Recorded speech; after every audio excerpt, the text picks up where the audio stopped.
السلام علیکم۔ مزید ویڈیوز کے لیے پختونخوا چینل کو سبسکرائب کیجیے گا۔ عمران خان نے شادی سے پہلے بنی گالہ بلا کر مجھے جنسی زیادتی کا نشانہ بنایا۔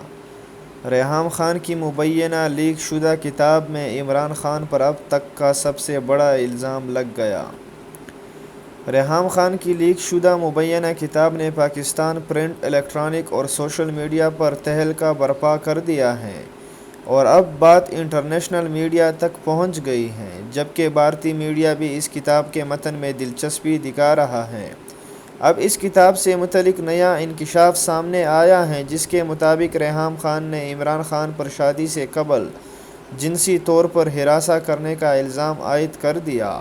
نجی ٹی وی چینل سما نیوز کے پروگرام میں اینکر پرسن شہزاد اقبال نے ریحام خان کی لیک شدہ مبینہ کتاب سے متعلق تبصرہ کرتے ہوئے کہا ہے کہ ریحام خان نے اپنی کتاب میں عمران خان سے ایک ملاقات کا تذکرہ کیا ہے اور کہا ہے کہ یہ شادی سے پہلے میری عمران خان سے دوسری ملاقات تھی۔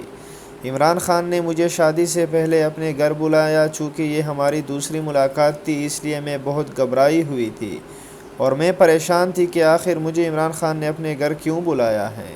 اس لیے میں نے احتیاطاً اپنے ایک دوست کو بنی گالہ کے باہر رکنے کے لیے کہا اور کہا کہ اگر میرے ساتھ کوئی الٹی سیدھی حرکت ہوتی ہے تو میں تمہیں کال کروں گی اور پھر ہم یہاں سے چلے جائیں گے۔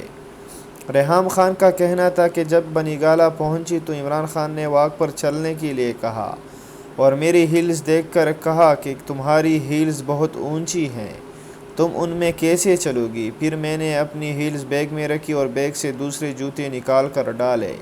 اس واک کے دوران عمران خان کبھی اپنی سیاست پر باتیں کرتے تھے، کبھی بچوں کا ذکر کرتے تھے اور کبھی میری تعریفیں کرتے تھے۔ پھر ہم نے کھانا کھایا اور کھانے کے بعد عمران خان نے مجھے جنسی طور پر ہراساں کرنے کی کوشش کی۔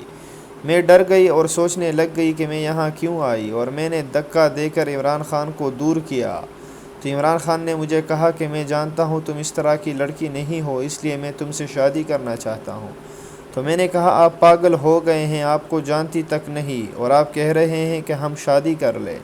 یاد رہے کہ ریحام خان ایک کتاب لکھ رہی ہیں جس میں انہوں نے عمران خان سے متعلق کئی اہم انکشافات کیے ہیں۔